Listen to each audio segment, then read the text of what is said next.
close till I get up. Time is barely on our side. Hello all dear student, नमस्कार. This is Amjad Khan. You are watching IK Society Indore YouTube channel. तो इस video में हम बात करेंगे, आज से हम स्टार्ट कर रहे हैं चक्रवृद्धि ब्याज कंपाउंड इंटरेस्ट का. ये फर्स्ट वीडियो है, एकदम हम लोग बेसिक से स्टार्ट करेंगे. इस वीडियो में मैं आपको एक बेसिक मेथड के साथ साथ कई डिफरेंट मेथड से यहाँ पर रूबरू करवाऊंगा आपको. तो आप समझते जाइए, धीरे से धीरे चीज़ों को आप देखते जाइए वन बाय वन, तो आपको चीज़ें क्लियर होती जाएगी. ठीक है, तो एक मेथड बताऊंगा और उसके साथ साथ कई अल्टरनेट मेथड्स भी यहाँ पर हम लोग डिस्कस करने वाले. तो चक्रवृद्धि ब्याज होता क्या, उसके बारे में हम बात कर लेते हैं. लास्ट चैप्टर जो हमारा था वो साधारण ब्याज था, सिंपल इंटरेस्ट, और ये चक्रवृद्धि ब्याज. आपको इतना तो पता होगा कि साधारण ब्याज और चक्रवृद्धि ब्याज में फ़र्क यह होता है कि साधारण ब्याज में सिर्फ हर साल मूलधन के ऊपर ब्याज लगता जाता है, लेकिन चक्रवृद्धि ब्याज में क्या होता है, ब्याज के ऊपर भी ब्याज लगता जाता है. कैसे, थोड़ा सा एक एग्जाम्पल समझिए. जैसे मान लीजिए हमारे पास 10,000 रुपये, ठीक है, और 10,000 रुपये हमने 10% के हिसाब से 2 साल के लिए चक्रवृद्धि ब्याज पर उधार दिया.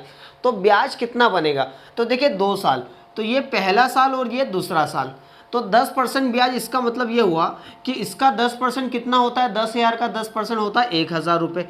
तो पहले साल का जो ब्याज मिला वो 1,000 रुपये मिला. अब दूसरे साल की बात करें, 10%, दूसरे साल की बात करें तो दूसरे साल पे 10% ब्याज लगेगा. लेकिन चक्रवृद्धि ब्याज होने के कारण ये जो ब्याज मूलधन पर भी लगेगा और ब्याज पर भी ब्याज लगेगा. मतलब 10% इस पर भी लगेगा और 10% इस पर भी लगेगा. तो इसका 10% होता है 1,000 और इसका 10% होता है, इसका 10% कितना हो जाएगा, 100. तो यहाँ पर चक्रवृद्धि ब्याज कितना हो गया, तो यहाँ पर आप देखेंगे कंपाउंड इंटरेस्ट CI जो होता है 1,000, 1,000 और 100, तो टोटल कितना हो जाएगा 2,100 रुपये. तो चक्रवृद्धि ब्याज कितना हो गया, 2,100 रुपये. अब आपसे साधारण ब्याज पूछे तो साधारण ब्याज जो होता है सिंपल इंटरेस्ट, वो ब्याज पर ब्याज नहीं लगता. मतलब इसको छोड़ दो तो देखिए 1,000 और ये 1,000, तो ये जो लाइन होती है ये वाली, ये साधारण ब्याज की होती है. तो साधारण ब्याज कितना हो गया, 2,000 रुपये. इनका अंतर पूछे कि CI और SI का अंतर कितना है, तो देखिए इनका अंतर यहाँ देखेंगे तो कितना आएगा, 100 आएगा. ठीक है, अब यहाँ पर अंतर हम बात करें तो ये लाइन को अगर हम लोग हटा देंगे तो जो बचेगा वो बचेगा आपका चक्रवृद्धि ब्याज और साधारण ब्याज का अंतर. समझ में आ गया.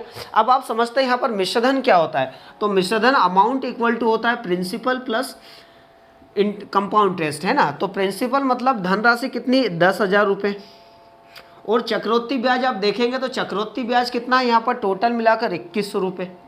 तो टोटल कितना हो जाएगा यहाँ पर 10,000 और 2,100 रुपये, 12,100 रुपये. ये क्या आ गया, ये आ गया मिश्रधन अमाउंट. ठीक है, तो इस तरीके से अमाउंट में 2 चीज़ें इंक्लूड होती है, मूलधन और ब्याज. ठीक है, अब ये जो अमाउंट है ये चक्रवृद्धि ब्याज वाला अमाउंट है, इसलिए अपन ने चक्रवृद्धि ब्याज जोड़ा. अगर साधारण ब्याज में वाला होता तो साधारण ब्याज 2,000 रुपये हम लोग जोड़ते हैं. ठीक है, चलिए आगे बढ़ते हैं. यहाँ पर कुछ और चीज़ें लेके चलते हैं, देखते हैं कि और चक्रवृद्धि ब्याज किस तरह से यहाँ पर पूछा जाता है. 2 साल का पूछा जाता है, 2.5 साल का, 3 साल का, 3.25 साल का भी पूछा जाता है. ठीक है, इसका जो कैलकुलेशन है हाफ ईयरली भी आता है. जनरली हम अभी फ़िलहाल ईयरली करेंगे, बट आगे जाएंगे तो हाफ ईयरली, मंथली भी करेंगे, है ना, जिसको क्वार्टरली बोलते हैं. मंथली मतलब एक महीने का, क्वार्टरली मतलब 3 महीने का, तो कैसा भी पूछा जा सकता है. तो चलिए स्टार्ट करते हैं. यहाँ पर पहला क्वेश्चन हमारा आप देख सकते हैं अपनी स्क्रीन पर. क्वेश्चन नंबर फर्स्ट इस प्रकार है, 3,000 रुपये का 20% वार्षिक चक्रवृद्धि ब्याज की दर से 2 साल का चक्रवृद्धि मिश्रधन क्या होगा. तो देखो राशि कितनी है, राशि है 3,000 रुपये, राशि है 3,000 रुपये, और 2 साल का हमको चक्रवृद्धि मिश्रधन निकालना है. और रेट ऑफ इंटरेस्ट कितना परसेंट है, 20% है. तो 20% यहाँ पर भी लगेगा पहले साल, और दूसरे साल भी 20% लगेगा. 10% आता है 300 रुपये, तो 20% आ जाएगा 600 रुपये. तो पहले साल का जो ब्याज है वो 600 रुपये. चक्रवृद्धि ब्याज और साधारण ब्याज पहले साल का सेम होता है, बट दूसरे साल जो होता है चक्रवृद्धि ब्याज और साधारण ब्याज में अंतर हो जाता है. क्यों, क्योंकि साधारण ब्याज सिर्फ 3,000 पर ही लगेगा, लेकिन चक्रवृद्धि ब्याज इन दोनों पर लगेगा. ठीक है, तो चलिए 20%, 10% 300, तो 20% 600, और इस पर भी 20% लगेगा क्योंकि चक्रवृद्धि ब्याज पर ब्याज लगता है 20%, 10% 60, तो 20% 120. तो आप देखिए यहाँ पर अब आपसे पूछा मिश्रधन कितना है, तो पहले देखिए मिश्रधन जो अमाउंट होता है वो प्रिंसिपल और कंपाउंड इंटरेस्ट का मिक्स होता है. तो प्रिंसिपल तो 3,000 रुपये है, और चक्रवृद्धि ब्याज टोटल जोड़ेंगे 600, 600, 1200 और 120, टोटल कितना हो जाएगा 1,320. तो इनको जोड़ेंगे तो आ जाएगा 4,320 रुपये. ये क्या आ गया हमारा अमाउंट आ गया, ठीक है। अब आपसे पूछे कि साधारण ब्याज क्या है, तो ये जो लाइन दिख रही है ये साधारण ब्याज है, 600 और 600 1200 साधारण ब्याज है। आपसे पूछे चक्रवृद्धि ब्याज, तो 600 600 1200 और एक 1320 चक्रवृद्धि ब्याज है। अगर अंतर पूछे तो ये लाइन को हटा दो, जो बचेगा वो आपका क्या बचेगा, अंतर बचेगा। अंतर कितना आ गया, 120 रुपये। तो सारी चीज़ें मैं यहाँ पर करवाते जा रहा हूँ। अच्छा, आप इसको ऐसा कर सकते हैं, दूसरा तरीका और मैं आपको बताता हूँ यहाँ पर कि दूसरा तरीका आप इसको कैसे कर सकते हैं। देखिएगा ध्यान से, ये 3000 रुपये पर 20% बढ़ा है ना, तो देखिए ये अपने आप में 100%, तो 20% बढ़ा दो, 100 से 20 बढ़ेगा कितना हो जाएगा, 120/100। फिर 20% बढ़ा दो, 120/100, हो गए 2 साल। ये 120 और 120 फिर वापस बढ़ा, देखो यहाँ पर जो ब्याज लगा तो ये इसमें जुड़कर वापस उस पर ब्याज लगेगा, है ना। तो ये 100 से ज़्यादा है मतलब ये मिश्रधन, और ये भी 100 से ज़्यादा है मतलब ये भी मिश्रधन है ना। तो सॉल्व करेंगे तो देखिए 4 0 से 4 0 कट जाएगा, तो ये बचा 30, और ये 12 गुणित 12 जब गुणा करेंगे तो 144 आएगा। 0 का गुणा 0 हो जाएगा, 3 चौक 12, 1 बचेगा, 3 चौक 12, 1 14, 1 बचेगा, 3 एकम 3 और 1 4, टोटल कितना हो गया, 4420। ये हमारा आंसर आ गया, सही है। 3 चौक 12, 1 बचेगा, 3 चौक 12 और 3 चौक 12 का 2 बचा 1, 3 चौक 12 और 1 13 का 3 बचा 1, 3 एकम 3 और 1 4, 4320, ठीक है। ये हमारा करेक्ट आंसर। इस तरीके से आप निकाल सकते हैं। एक तरीका और देखिएगा ध्यान से, रेट ऑफ इंटरेस्ट कितना परसेंट, 20%, तो ये 20% बढ़ा, ये भी 20% बढ़ा। हम लोग लगा रहे हैं x + y + xy/100, ये वाला कॉन्सेप्ट। तो देखिए 20 + 20 + 20 गुणित 20 और नीचे कितना हो गया 100, तो ये आ जाएगा 20 और 20 40, प्लस 2 0 से 2 0 कट जाएगा, तो ये आ जाएगा 4, 40 और 4 कितना हो जाएगा, 44% ब्याज लगा। कितना परसेंट, 44%। तो इसका 3000 का 44% निकाल लेते हैं। तो 3000 तो मूलधन है ही सही हमारे पास। अब 3000 का 44% ब्याज, तो ये लिखा 3000, और 3000 का 44% मतलब नीचे 2 0, 2 0 से 2 0 कट जाएगा, तो ये आ गया 3000 प्लस 44 का गुणा कर दो, 3 चौक 12, 1 बचेगा, 3 चौक 12 और 1 13, तो 1320 ये। तो 3000 और 1320 कितना हो जाएगा, 4320। तो आपने यहाँ पर देखिए कि ये थर्ड मेथड है। टोटल यहाँ पर 3 तरह से आप मेथड लगा सकते हैं। पहली मेथड भी अच्छी है, दूसरी वाली भी अच्छी है, तीसरी वाली भी अच्छी है, ठीक है। जो पहली वाली मेथड है वो यूनिवर्सल मेथड है, उससे क्वेश्चन कैसा भी आ जाएगा, आप बना डालेंगे। इन मेथड्स की लिमिटेशन है कहीं ना कहीं, है ना, क्योंकि वो मेथड जो है चक्रवृद्धि ब्याज का अंतर दे दे तब भी आप बना सकते हैं, वो किसी भी तरीके से आप बना सकते हैं, बट इनके थोड़ा सा लिमिटेशन है। तो हम उस मेथड पर सबसे ज़्यादा फोकस करेंगे जो ट्री मेथड स्टार्टिंग में हमने आपको बताई, ठीक है। चलिए अगला क्वेश्चन स्टार्ट करते हैं। क्वेश्चन नंबर लेते हैं सेकंड वाला। ओके, क्वेश्चन की ओर बढ़ते जाते हैं और चीज़ों को हम लोग समझते जाते हैं, है ना। समझते जाइए। देखिए इस वीडियो में कितने क्वेश्चन होते हैं, मैं चाहूँगा कि आपको चीज़ें समझाने का प्रयास करूँ, ज़्यादा से ज़्यादा सिलेबस कवर करने का प्रयास नहीं करूँगा इस वीडियो में। मैं आपको समझाऊंगा मेथड्स अलग अलग, और आपको मेथड्स में एक्सपर्ट बनाने का प्रयास रहेगा मेरा, है ना। इस वीडियो में क्वेश्चन पर टारगेट नहीं है, सिर्फ आपके समझ में आना चाहिए कई अलग अलग तरह से मेथड्स में, ठीक है। अगला क्वेश्चन आप अपनी स्क्रीन पर देख सकते हैं। 10,000 रुपये का 10% वार्षिक दर पर 3 वर्ष के लिए दिया गया है, चक्रवृद्धि ब्याज कितना है। टोटल राशि कितनी, 10,000 रुपये, और रेट ऑफ इंटरेस्ट 10%। ये पहला साल, ये दूसरा साल और ये तीसरा साल, ठीक है। निकाल लेते हैं, चलिए। तो ये भी 10% लगेगा, इधर भी 10% लगेगा और इधर भी 10% लगेगा। तो 10,000 का 10% होता है 1,000। तो पहले साल का जो ब्याज आया, चाहे वो चक्रवृद्धि ब्याज साधारण ब्याज सेम होता है। अब दूसरे साल जो ब्याज लगेगा वो 10% इस पर भी लगेगा, इस पर भी। तो 10,000 का 10% होता है 1,000 रुपये, और ये 1,000 का 10% होता है 100 रुपये। समझ में आया। ये जो ब्याज लगा ये इस पर लगा, और ये जो लगा इस पर लगा। चक्रवृद्धि ब्याज दोनों पर लगेगा, राइट। अब ये जो तीसरे साल का जो ब्याज है वो इस पर भी लगेगा, इस पर भी, इस पर भी और इस पर भी, सब पर, ठीक है। चलिए 10% होता है, इसका 10% आ जाएगा 1,000 रुपये, इसका 10% आ जाएगा 100 रुपये, इसका 10% आ जाएगा 100 रुपये, और इसका 10% आ जाएगा 10। बस ध्यान रखना, भूलना नहीं कोई भी चीज़, ठीक है। तो आपसे चक्रवृद्धि ब्याज पूछा, सबको जोड़ लो, ये आपका चक्रवृद्धि ब्याज आ जाएगा। जोड़ लेंगे कितना हो जाएगा, 1,000 1,000 1,000 3,000 तो साधारण ब्याज हो गया, और एक्स्ट्रा कितना है 310। तो टोटल कितना हो जाएगा 3,310। ये आ गया हमारा क्या, चक्रवृद्धि ब्याज। अब अगर आपसे पूछ ले यहाँ पर अंतर कितना है, अब मिश्रधन अगर पूछे तो इसमें 10,000 जोड़ दीजिए, 13,310 मिश्रधन आ जाएगा। लेकिन अगर आपसे अंतर पूछ ले तो ये जो लाइन है साधारण ब्याज वाली, इसको हटा दीजिए, जो बचा वो आपका अंतर बचा। अंतर कितना है 310, ये अंतर आ गया चक्रवृद्धि ब्याज साधारण ब्याज का। अक्सर क्वेश्चन यहाँ पर अंतर से पूछा जाता है, ठीक है। अभी धीरे धीरे हम आगे बढ़ेंगे तो आप देखेंगे अंतर पर रिलेटेड बहुत अच्छे अच्छे प्रश्न एग्जाम्स में आते हैं। चलिए अगला क्वेश्चन लेते हैं, क्वेश्चन नंबर यहाँ पर 3rd।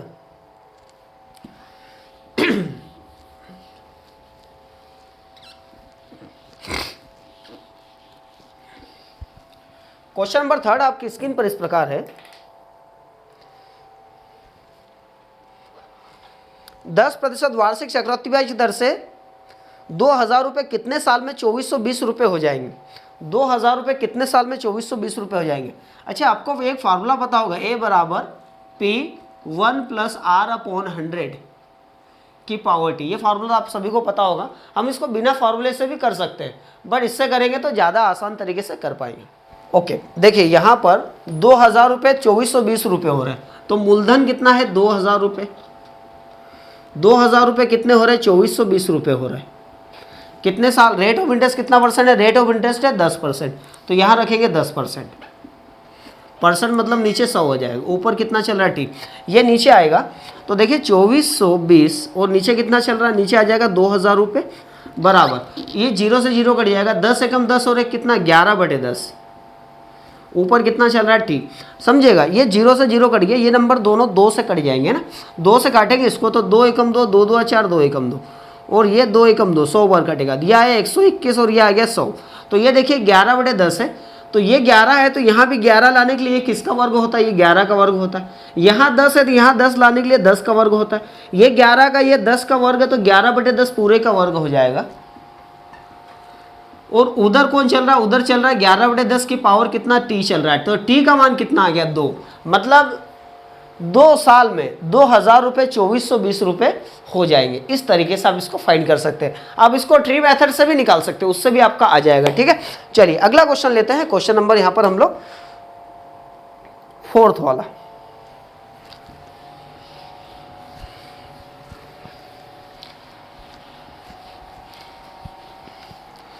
जो कि इस प्रकार है, 18,000 रुपये पर 10% वार्षिक दर से 3 वर्षों में प्राप्त होने वाले चक्रवृद्धि ब्याज कितना है ना। इस प्रकार है, 18,000 रुपये टोटल धनराशि हमारे पास और रेट ऑफ इंटरेस्ट 10% है और टाइम बोला है 3 साल है ना। तो इस तरीके से 3 लाइन हमने खींच ली 10%। चलिए इसका 10% निकालते, 10% आ जाएगा 1800। यहाँ तक समझ में आ गया। अब जो 10% लगेगा दूसरे साल, वो इस पर भी, तो इसका 10% आ जाएगा 1800 और इसका 10% आ जाएगा 180। अब जो 10% जो लगेगा तीसरे साल, वो इस पर भी सब पर लगेगा, क्योंकि चक्रवृद्धि ब्याज है। ठीक है, समझ रहे हैं ना आप बात मेरी। ये 1800 रुपये, इसका 10% आ जाएगा 180 रुपये, इसका 10% आ जाएगा 180 रुपये और इसका 10% आ जाएगा 18। अब आपसे चक्रवृद्धि ब्याज पूछा है, तो चक्रवृद्धि ब्याज देखो 1800 18 3 5400, तो ये हो गया 180 180 18 3 54 540 ये हो गया और 18 ये हो गया। सबको जोड़ेंगे आप तो टोटल कितना हो जाएगा 8 5 9 और 5 5958। ये हमारा आंसर आ गया समझ में। तो देखिए ये मेथड बहुत काम की है और बहुत आपके लिए इंपॉर्टेंट रहेगी ये मेथड अगले क्वेश्चंस में। चलिए अगला क्वेश्चन आगे स्टार्ट करते हैं हम लोग। अब देखिए ये रेट ऑफ इंटरेस्ट जो था वो सेम चल रहा है, 10% कभी 20% है ना, लेकिन रेट ऑफ इंटरेस्ट कभी अलग अलग आ जाए तो फिर कैसे करेंगे, देखिएगा ध्यान से। 25,000 रुपये का क्वेश्चन नंबर यहाँ पर 5th है। 25,000 रुपये का 10% वार्षिक दर से 2 वर्षों में 25,000 रुपये 2 वर्षों में चक्रवृद्धि ब्याज दर से कितने हो जाएंगे यदि उत्तरोत्तर वर्षों में ब्याज की दर 4% और 5% है। मतलब राशि कितनी हो जाएगी 25,000 रुपये 2 साल में। ठीक है, हो जाएगी मतलब मिश्रधन की बात कर रहा है, जबकि पहले साल ब्याज 4% लगा, दूसरे साल ब्याज 5% लगा। एक नई चीज़ है आपके सामने, चलिए इसको बनाते हैं। तो पहले साल 4%, दूसरे साल 5%। 4% 1% आता है 250 रुपये, 1% 250। देखो 1% निकालना है, 2 डिजिट बाद पॉइंट लगा देंगे। 1% 250, 1% 250, तो 4% 1% 250, तो 4% 250 का 4 गुना कितना हो जाएगा 1,000 रुपये। ये समझ में आ गया है ना। अब जो 5% ब्याज लगेगा वो इस पर भी लगेगा, इस पर भी, तो 5% निकालना है, इसका 5%। तो 1% आता है 250, तो 5% 1250 और इस पर भी 5%, 1% 10, तो 5% आ जाएगा 50। तो आपसे पूछा कितनी हो जाएगी, तो पहले अपन देख लेते ब्याज कितना हो रहा है। तो ब्याज हो रहा है 1000, 1250 और 50, तो ये आ जाएगा 1300 और 2000 कितना हो जाएगा 2300। तो 2300 रुपये तो ये हमारा आ गया ब्याज, चक्रवृद्धि ब्याज। और हमारे पास मूलधन है 25,000 रुपये। तो टोटल राशि जोड़ेंगे तो आ जाएगा 0,3 7 और 2 27,300 रुपये। इतनी राशि हो जाएगी 2 साल में 25,000 रुपये। ठीक है। अब देखिए एक तरीका तो ये हो गया। दूसरा तरीका आप ये सब कर सकते हैं। इसको ये मेथड लगाने की बजाय आप वो x plus Y plus X Y upon 100 वाली मेथड्स भी लगा सकते हैं। देखिए उस मेथड को कैसे लगाएंगे। रेट ऑफ इंटरेस्ट 4% 5% है, तो पहले साल 4%, दूसरे साल 5%, फिर 4 और 5 का गुणा कर लो और 100 से भाग लगा दो। ये कितना आ जाएगा, ये आ जाएगा 9, और ये 4×5 20, और 20/100 मतलब आप इसको ऐसा लिख सकते हैं 2 डिजिट बाद दशमलव, 2 जीरो है तो 2 डिजिट बाद दशमलव आ जाएगा। तो ये लिख सकते हैं 0.2, जीरो उधर भी लगा सकते हैं, 0.20 भी लिख सकते हैं, बट 0.2 लिखिए कोई दिक्कत नहीं है। 9 और 0.2 आ जाएगा 9.2, मतलब इतना % ब्याज लगेगा 9.2। तो 9.2 इस पर लगा देते हैं ना। तो देखिए 25,000 रुपये तो धनराशि रहेगी, प्लस हमको निकालना कितनी हो जाएगी। तो ये तो मूलधन हो गया, अभी ब्याज लगेगा। तो 25,000 पर 9.2% निकाल लेते हैं। परसेंट नीचे हटे तो जीरो लग जाएगा, परसेंट हटा तो नीचे 2 जीरो से 2 जीरो कट गया, और ये दशमलव हटेगा तो इसका जीरो से ये जीरो कट जाएगा, तो ये बचेगा। ये तो आ गया हमारे पास 25,000 रुपये, प्लस ये आ जाएगा 25 गुणित 92, 25 दुआ 50, 5 बचेगा, 25 नंबर 225 और 5 होता है 225 और 5 हो जाएगा 230।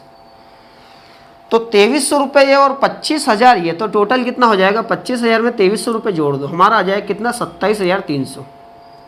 करेक्ट आ रहा है। तो देखिए उस मेथड से भी आंसर यही आ रहा है, इस मेथड से भी आंसर यही आ रहा है। अब आपको चॉइस करना है कि आपको कौन सी मेथड आप लगा सकते हैं। इसके लिए दूसरी मेथड भी है, बट फिलहाल ये मेथड्स अच्छी है। मैं ज़्यादा मेथड्स नहीं बताता हूँ, जिससे कि नहीं तो आप कौन सी मेथड लगाया यार, ये सर तो मेथड बताती है।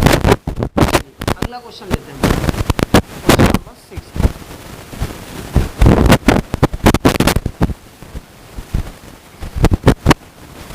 क्वेश्चन नंबर 6 आपकी स्क्रीन पर इस प्रकार है।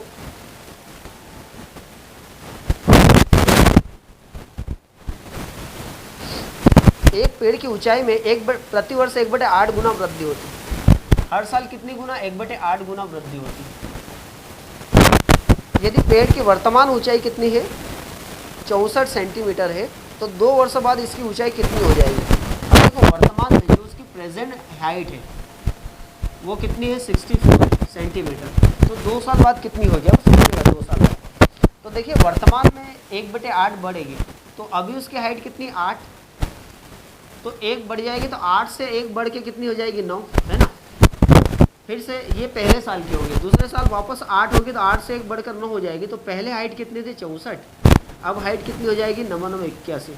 तो वर्तमान में हाइट ये रहेगी और बढ़कर 81 हो जाएगी। तो आपसे पूछा हाइट कितनी हो जाएगी, तो देखो फिलहाल यहाँ 64 सेंटीमीटर, इधर भी 64 यूनिट है, तो 64 यूनिट और 64 सेंटीमीटर है। 64 सेंटीमीटर को 64 यूनिट से भाग लगा दो, और हाइट आपसे पूछा है तो 81 आ जाएगा। ये कैंसिल, हाइट 81 मतलब ये वाला, ठीक है।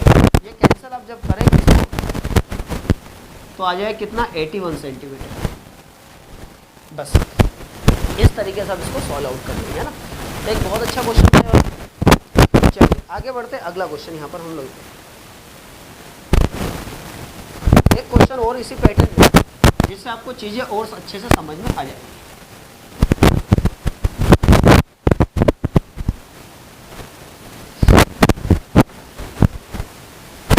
क्वेश्चन नंबर 7 आपकी स्क्रीन पर आ रहा है। एक पेड़ की ऊंचाई में प्रति वर्ष 11 से 1/9% गुना वृद्धि होती है। यदि पेड़ की वर्तमान ऊंचाई 162 सेंटीमीटर 2 वर्ष बाद कितनी होगी? अब देखो जो वृद्धि हो रही है ना, वो वृद्धि कितनी हो रही है 11 से ही 1/9%। तो अब इसको सॉल्व करेंगे 11 से 1/9% को, मतलब 1/9 की वृद्धि, है ना। और यहाँ पर वर्तमान में पेड़ की ऊंचाई कितनी है 162 सेंटीमीटर है। तो आपसे पूछा 2 साल बाद हाइट कितनी हो जाएगी, तो आफ्टर 2 ईयर्स, है ना। तो यहाँ देखिए वर्तमान में यहाँ कितनी 9 है, तो 9 से 1 बढ़ेगी तो कितनी हो जाएगी 10 हो जाएगी। फिर से ये पहले साल की होगी, 9 से 1 बढ़ी तो 10 होगी। फिर से यहाँ पर 9 है, तो 9 से 1 बढ़ेगी तो कितनी हो जाएगी 10 हो जाएगी। तो वर्तमान में हाइट कितनी यहाँ पर 81 है, और यहाँ हाइट कितनी हो जाएगी 10 × 100। तो यहाँ हाइट 81 यूनिट है, और हो जाएगी 100। तो यहाँ हाइट कितनी 162, तो 81 यूनिट का मान 162 है। तो 162 से 81 से 162 में 81 डिवाइड करके 100 से गुणा कर देंगे। तो ये सॉल्व करेंगे तो 2 बार कटेगा और 2 गुणित 100 कितना आ जाएगा 200। अब ये सेंटीमीटर है तो 200 सेंटीमीटर है ना, 200 सेंटीमीटर मतलब 2 मीटर। इस तरीके से निकाल लेंगे, ठीक है। तो ये था क्वेश्चन नंबर हमारा 7। चलिए आगे आते हैं, अगला क्वेश्चन लेते हैं यहाँ पर, क्वेश्चन नंबर 8 लेते हैं। अब थोड़ा सा और डिफरेंट टाइप के क्वेश्चन यहाँ पर इंक्लूड करने का प्रयास करते हैं, जिससे कि चीज़ें और यहाँ पर लेंथी, ठीक है। अगला क्वेश्चन इस प्रकार है, क्वेश्चन नंबर 8। 6,750 रुपये का 6 से 2/3% वार्षिक दर से 3 वर्ष का चक्रवृद्धि ब्याज क्या करना है हमको ना, 3 वर्ष का चक्रवृद्धि ब्याज निकालना। देखो टोटल 6,750 रुपये है, ये पहले साल, ये दूसरे साल और ये तीसरे साल, ठीक है। रेट ऑफ इंटरेस्ट कितना है 6 से 2/3%। 6 से 2/3% आपको पता होना चाहिए कितना होता है एक्चुअल फ्रैक्शन में, ठीक है। क्योंकि आप अगर 3 साल का चक्रवृद्धि ब्याज निकालने जाएंगे तो इसका ये जो वैल्यू है 6,750, इसका 6 से 2/3% निकालना आपसे लिए कठिन होगा, है ना। तो अब इसको क्या करिए, इसको सॉल्व कर लीजिए। 6 3 18 और 2 कितना होता है 20/3%, मतलब नीचे 2 जीरो आ जाएगा। 20 से कम 20, 20 से 5 100 कितना हो जाएगा 1/15, मतलब 1/15 ब्याज लग रहा है। मतलब अगर 15 रुपये धनराशि हो तो 1 रुपये का ब्याज लग रहा है। अब देखो ब्याज कैसे निकालेंगे, इसको 1/15, इसको भी 1/15 और इसको भी 1/15, मतलब 15 से भाग लगाएंगे। तो 15 से जब धनराशि को भाग लगाएंगे तो मूल अपना ब्याज आ जाएगा, ठीक है। चलो 15 से भाग लगाओ, 15 चौक 60, 7 बचेगा, 15 5 75 और ये जीरो आ गया। पहले साल का ब्याज आया 450 रुपये, यहाँ तक समझ में आई। अब जो ब्याज लगेगा 15 से भाग लगाए, इसको भी लगाएंगे इसको भी लगाएंगे। 15 से भाग लगाओ, 15 चौक 60, 7 बचेगा, 15 5 75, ये ब्याज जो लगा ये वाला इस पर लगा, अब इस पर लगेगा। 15 से भाग लगाओ, 15 3 45, 30 आया। ये 15 से भाग इन सबको लगाना पड़ेगा, तब जाके फाइनल ब्याज आएगा, ठीक है। इससे 15 से लगाएंगे, 15 चौक 60, 15 5 75, 15 से इसको भाग लगाओ, 15 3 45, फिर इसको 15 से 15 3 45, फिर इसको 15 से 15 2 30। अब आपसे पूछा है ब्याज कितना है, चक्रवृद्धि ब्याज। तो यहाँ देखिए ये सब क्या है, चक्रवृद्धि ब्याज है। 45 का 3 गुना कितना हो जाएगा, 45 का 3 गुना कर दो, 450 का 3 गुना 3 टाइम्स, 30 का 3 गुना कर दो और यहाँ पर 2 आ जाएगा। तो ये आ जाएगा 45 2 90 और 90 का 90 में 45 जोड़ेंगे 135 आ जाएगा। तो 1350 ही आया और 90 ये आया और 2 ये आया, सबको जोड़ लेंगे तो ये आ जाएगा 2, 9 और 5 14 का 4 1 बचेगा, ये आ जाएगा 4 और ये 1। तो 1442 ये हमारा आंसर आ जाए। तो इस तरीके से प्रश्न था। तो आप देख सकते हैं एक बड़ा अच्छा क्वेश्चन यहाँ पर, ठीक है। बाकी क्वेश्चन हमने अगले वीडियोस में लेंगे, ठीक है। तो एक बेसिक वीडियो यहाँ पर ये मैं लेके आया था, चीज़ें आपको समझ में आ जाए अच्छे से। तो वीडियो हमारा अच्छा लगा हो तो लाइक करके शेयर कर दीजिए। चैनल को सब्सक्राइब नहीं किया है तो सब्सक्राइब करके बेल आइकन दबा दीजिए। साथ ही हमारा एक channel Amjad sir YouTube channel है, वहाँ पर आप यूट्यूब पर सर्च करेंगे तो मिल जाएगा, आप उसको भी सब्सक्राइब करके बेल आइकन दबा दीजिए। वहाँ पर बहुत अच्छी मेथड्स में लाता हूँ, ट्रिक्स जो आपके लिए एक स्पीड अप का काम करेगी, ठीक है। Thank you so much for watching. जय हिंद।